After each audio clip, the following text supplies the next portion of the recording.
छान वातावरण सेट झालंय आणि तुम्हाला सगळ्यांनाच हे मान्य असेल असं मला वाटतंय. आपण सगळेच दशावतारसाठी जमलोय, पण दशावतार म्हणजे नेमकं काय ह्याची अगदी तोंड ओळख मी करून देते. तर महाराष्ट्रात शेकडो वर्षापूर्वीपासून चालत आलेली ही लोककला आहे, ज्याच्यात विष्णूच्या दशावतारांबद्दल आपल्याला गोष्ट सांगितली जाते. वेगवेगळ्या प्रकारे नृत्य, नाट्य, गायन, संवाद या सगळ्या प्रकारे आपल्याला रंगवून विष्णूबद्दलच्या गोष्टी सांगितल्या जातात. पण सगळ्यात महत्वाचं म्हणजे हे काहीही स्क्रिप्टेड नसतं. तिथले लोकल कलाकार त्या वेळेस जमून ठरवतात काय करायचं, आज काय करायचं, कसं करायचं आणि ते सादर केलं जातं. आणि याचं प्रात्यक्षिक तुम्हाला आता बघायला मिळेल, कारण की आपल्याकडे खास श्रीदेवी माऊली दशावतार नाट्य मंडळ, कोनशी, तालुका सावंतवाडी इथून सगळे दशावतारी कलाकार आलेले आहेत आणि एक छोटंसं नाट्य सादर करणार आहेत, ज्याचं नाव आहे वृंदा जलधर. आता मी सगळ्यांना आमंत्रित करते, तुम्ही इथे येऊन प्लीज तुमची तयारी सुरू करा, म्हणजे आम्हाला लवकरात लवकर ते नाट्य अनुभवता येईल. तोपर्यंत मी सगळ्यांची ओळख करून देते. तर जलधर ही जी भूमिका आहे ते दादा राणे कोनसकर हे करणार आहेत. वृंदाच्या भूमिकेत यश जळवी आपल्याला दिसणार आहे. महाविष्णू संजय गवस हे साकारणार आहेत. हार्मोनियमवर नामदेव घाटकर, पखवाजवर अर्जुन परब, चकवा गणेश घाटकर आणि सहाय्यक सुनील घाटकर, तन्मय घाटकर. आता वृंदा जलधर हे जे नाट्य आहे ते कशाबद्दल आहे थोडक्यात सांगते. तर आपल्या प्रत्येकाच्या घरी शक्यतो आपण तुळस लावतो, जर जागा असेल तर तुळशी वृंदावन लावतो. पण ते का लावतात आणि ते का पुजतात हे आपल्याला या नाट्यामधून ते सांगायचा प्रयत्न करणार आहेत. तर बघूयात. आणि त्याआधी गणपतीची आरत आपण करतोय, त्याच्याने सुरुवात करतो.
कुणाच काय मेला मला भलतच फूळ सुचलं आणि म्हणूनच तर स्वामींसमोर ती इच्छा प्रकट केली.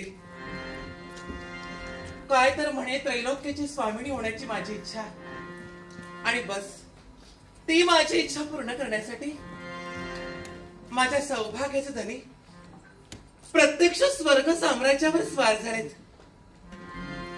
काय होणार आहे कुणास ठाऊक. कारण देवतांबरोबर संघर्ष करता करता जर देवतांनी माझ्या सौभाग्याला काहीतरी इजा केली तर नाही असं होणं तर शक्यच नाही. कारण मला ज्ञात आहे जोपर्यंत माझं पातिव्रत्य तेज सतेज आहे तोपर्यंत माझ्या सौभाग्याच्या केसाला सुद्धा धक्का लागणार नाही. पण तरी सुद्धा देवता आहे, शक्ती सामर्थ्याने युक्त आहेत. असं असताना माझ्या सौभाग्याबरोबर काय करतील याचा काही नेम नाही आणि म्हणूनच तर एकनिष्ठतेने मी त्यांची वाट पाहते. केव्हा एकदा ते येतील हेच मला कळत नाही. पण देवा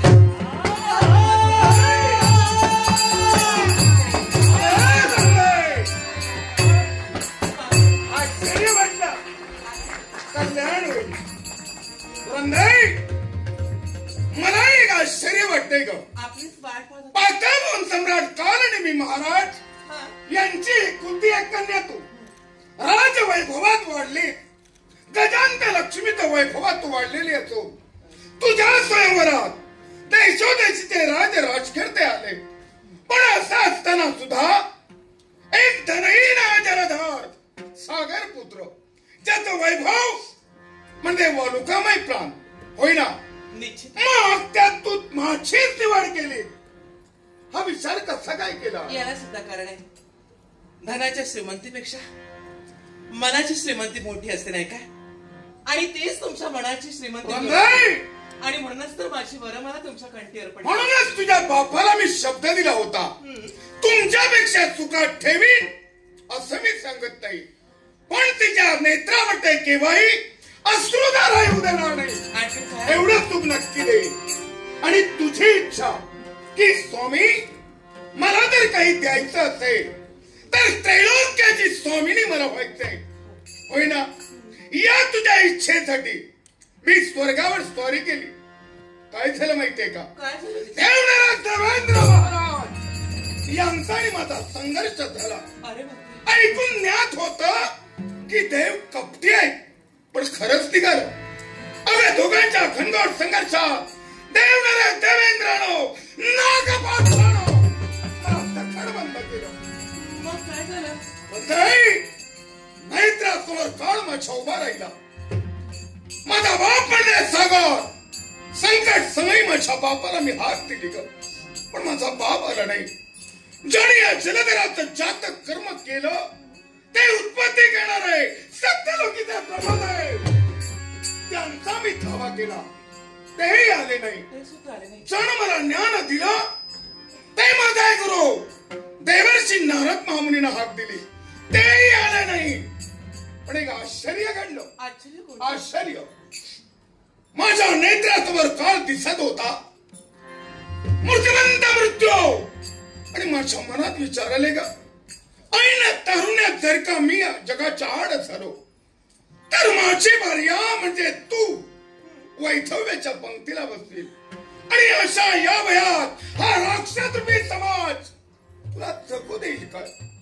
आणि बोलता बोलता माझ्या मुखात माझी वृंदा हे नाव बाहेर पडतात. सारे नाव देवाची कृपा. मला एक सांग काय दैवी तत्वानं नटलेले नागपाश केवळ वृंदा या 2 अक्षरानं तुटले असं तुझ्या नावात आहे तरी का. अहो यात माझ्या नावाचा चमत्कार कसला. हा तर त्या माझ्या परमेश्वराचा चमत्कार आहे. परमेश्वर कोण समजू लागल्या दिनापासून ज्या माझ्या वैकुंठ नाथाची मी भक्ती करते तोच माझा वैकुंठीचा नारायण. आपण माझा निरोप घेऊन गेलात ना अगदी त्या क्षणापासून मी माझ्या देवाला आणण्याचं कर्तव्य करत होते. आज त्या देवानं माझ्या भक्तीचं फळ. पर्यायानं देव माझे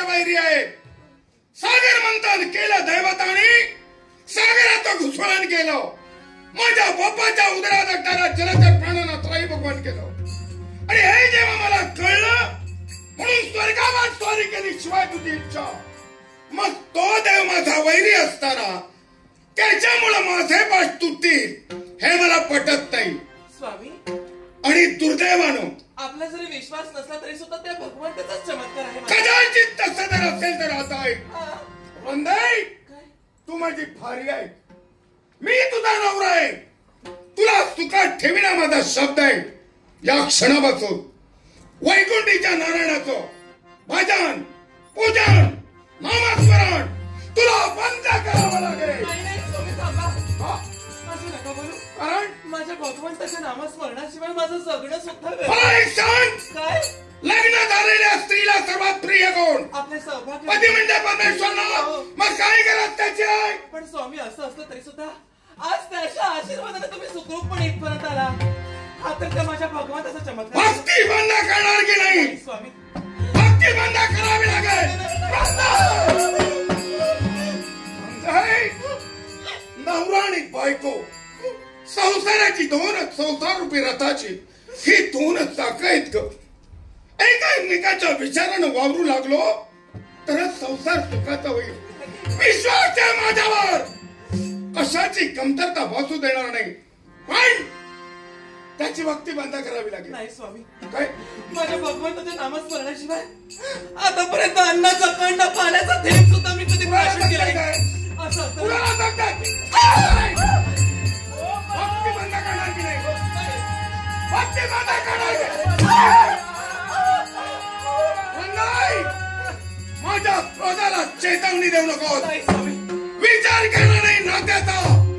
मला सांग, काय करणार तू बोललीस? नाही स्वामी, भक्ती करणार. आपण मला मारला असला चढला तरी चालेल, अरे प्रसंगी माझा जीव घेतला तरी चालेल, पण माझ्या भगवंताचं नामस्मरण मी नाही बंद करणार नाही. नाही स्वामी, नाही लादन बोलावं लागतंय. त्यापेक्षा कुरांगार करते माझ्या 7 जन्माच्या हाड वैरिणी हळा नागिणी माझे वैरी देव आणि त्यांचं भजन पूजन तर माझी भार्या करत आहे. आतापर्यंत हे माझे 2 हात माझ्या भगवंतासमोर जे जोडलेत ना मी, तुम्ही माझा जीव घेतला तरी माझे हे 2 हात मस्त वाचणार नाही. याच हाताना जर का माझ्या वैर्याचं पूजन होत असेल तर तुझे 2 हात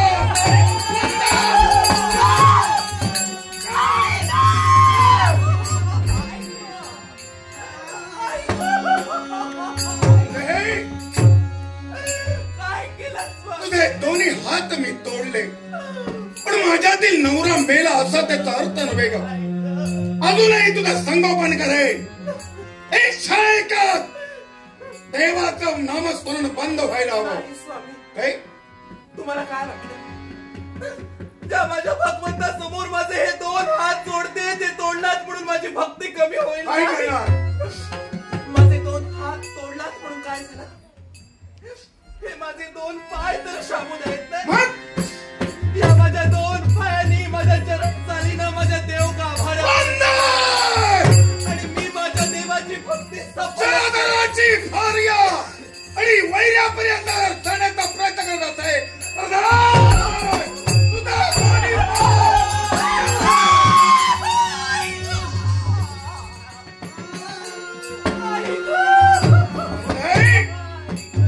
अजूनही तुला सांगतोय ग, तोडले तुझे हात, तोडले तुझे पाय, पण एक नवरा म्हणून संगोपन करे, इच्छा पूर्ण करे. फक्त एकाच वैर्याचं नामस्मरण करायचं नाही. माझ्या भगवंताची भक्ती बंद व्हावी म्हणून माझे हात पाय तोडलात, माझा डोळा गोळा बनवला. पण असं असलं तरी सुद्धा काय माझ्या भगवंताची भक्ती मी बंद करणार नाही. काय करणार तो? याच अवस्थेत लोळत लोळत मी माझ्या देव गाभाऱ्यापर्यंत जाईल आणि स्तुती सुमनांचा अखंड वर्षा माझ्या भगवंतावर माझी भक्ती संपन्न गाभाऱ्यात तुझा देव असेल तरच काय करणार ना. मग आई देव गाभाऱ्यात प्रवेश करे. ज्या मूर्तीची तू प्रतिष्ठापना केली त्या दगडाच्या मूर्तीचे राई राई आपले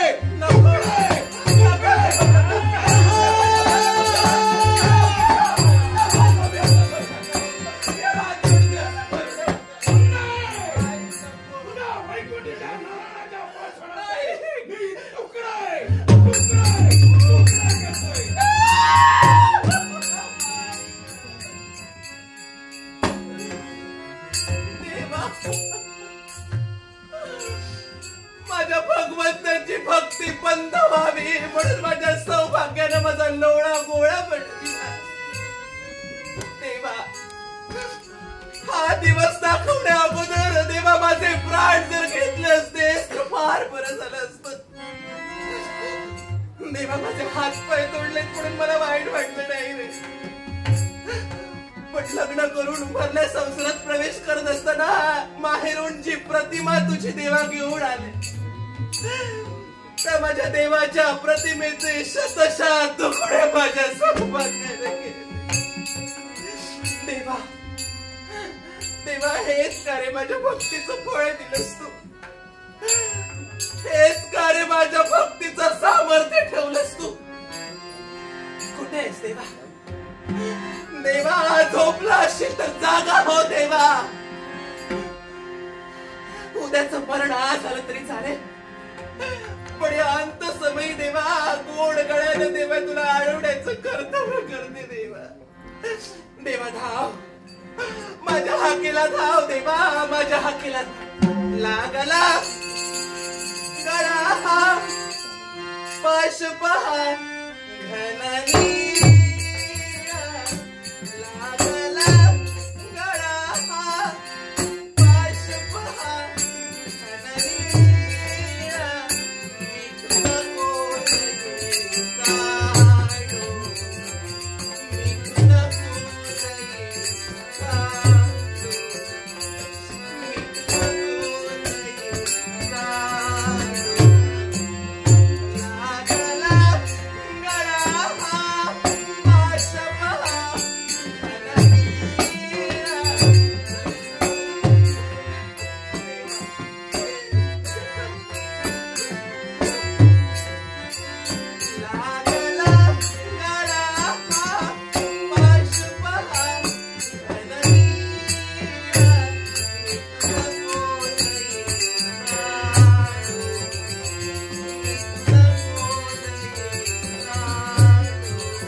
परमेश्वर आलाय, ज्या बालपणापासून एकानिष्ठ भक्ती करते ती भक्तीची सफल ठरले. या मूर्तिमंत स्वरूपाचं दर्शन तुला देण्यासाठी मी इथपर्यंत आलोय. देवा, या अंत समय होईना पण मला दर्शन देण्यासाठी देवा धावत आलास. हा, पण अभागिनी जन्माला आले. दुर्दैव माझं म्हणूनच तर देवा, जिथं तुझ्या दर्शनासाठी महामहिम महंत घडघोड अशी तपश्चर्या करून सुद्धा देवा हे तुझं दुर्लभ दर्शन नाही मिळत. पण आज मला दर्शन देण्यासाठी देवा तू इथं आलास, पण काय त्याचा उपयोग? तुझं दर्शन नाही घेऊ शकत मी. काय म्हणून तुझं दर्शन नाही घेऊ शकत? माझ्या सौभाग्याने माझी अवस्था केली. माझे हात पाय तोडून माझा लोळा गोळा बनविला देवा. याच्यासाठी चिंता करू नकोस. यावेळी दैवी तेजानं हात आणि पाणी पुन्हा शिरतोय.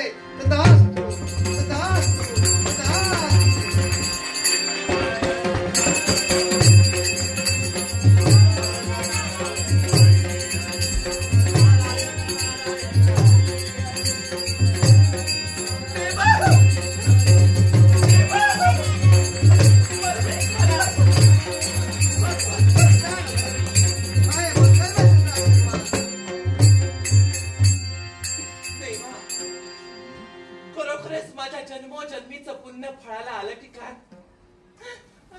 वाटतं देवा आज माझ्या भक्तीला प्रसन्न होऊन देवा मला आशीर्वाद देणार. अगं बाळपणापासून तू एकांश भक्ती करते, मग त्या भक्तांना दर्शन देणं मला क्रमप्राप्त आहे.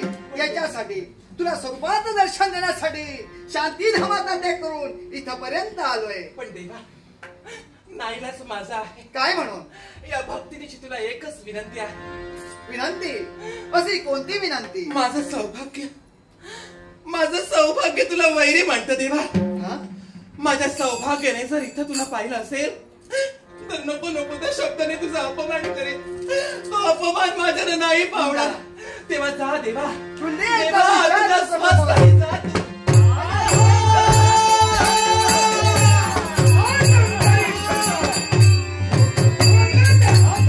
तोडले अति रक्तस्राव झाल्यानं रंगा संपली असेल, पण मनात किंतु नको म्हणून इथं आलोय. रंगाई, अगं रंगाई, आलेला तागत स्वागत करणं हे आपलं कर्तव्य आहे. आपला प्रतिमय परमेश्वर आला असेल, जा निश्चिंत जा. शांतता म्हणजे रंगाई,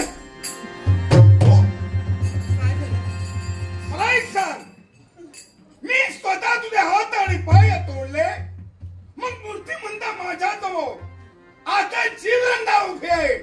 पूर्ववत हे कसं काय? जिचे तुम्ही हातपाय तोडलात ना, हा, तीच तुमची लाडकी बायको वृंदा आहे मी. ती कशी काय? याला सुद्धा कारण आहे. काय करण? माझा हातपाय पुनश्य कसे आले याचं नवल वाटते ना तुम्हाला? बरोबर आहे. हे माझे हातपाय मला पुनश्य पुढे दिले माझ्या देवानं मला दिले. कोण नाही? माझा देव माझ्या वैकुंठीचा नारायण, तो माझा जगत पालक. त्याची एवढी मदत माझ्या पत्नीच्या मारी आलाय, त्याला जा म्हणावं. नसेल तर क्रोधाला चेतावणी दिली ना त्यानं, देव घेऊ करून टाकेल. मी माझ्या देवाला नाही म्हणून नाही देणार. बाजूला नको. वैकुंठीचा नारायण, ना मी तुझी भक्ती केली आणि नाही तुला मी बोलविलं. मग असं असताना या माझ्या भार्याच्या महाली तुका आला. अरे जलधर, ज्याप्रमाणे माझी भक्ती दिसताय त्याप्रमाणे दोघांनी दर्शन देण्यासाठी मी आलोय. मला दर्शनाची गरज नाही. याच्या मुळाशी कारण जलधर तू आहे. मी?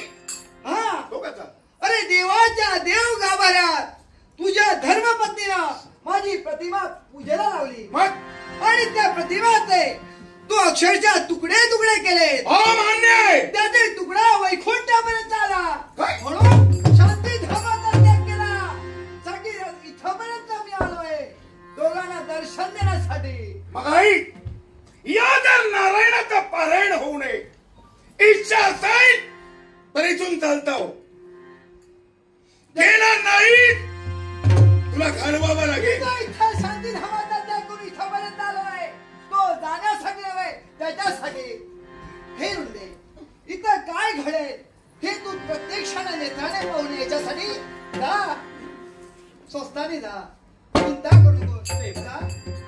तू जर मला आज्ञा करशील तर मी माझ्या समस्ताने टाकेन. पण तुझ्या नेत्रासमोर हा? माझ्या सौभाग्याचे धनी आहेत एवढं मात्र विसरू नको. तथास्तु, तथास्तु, तथास्तु.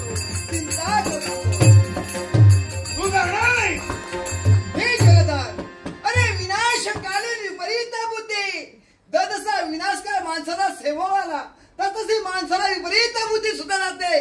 तसं त्या जीवनात झालंय ध्यानी ठेव. आई, या विश्वाचा पालन करता देव म्हणून तुला सारा जग ओळखते. पण या क्षणाला या जलधरा रूपी काळापासून आत्मरक्षण करणं तुला मी शोधीदार करेन. अरे निरंतरे सारा जग जिंकता येतं, पण अहंकारामुळे तर नाश होतो. तो अहंकार तुझ्या जीवनात उद्भवलाय, तो नाशा करण्यासाठी हा वैकुंठचा नरक तत्त्वपणाला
जोरदार टाळ्या श्री देवी माऊली दशावतार मंडळींसाठी.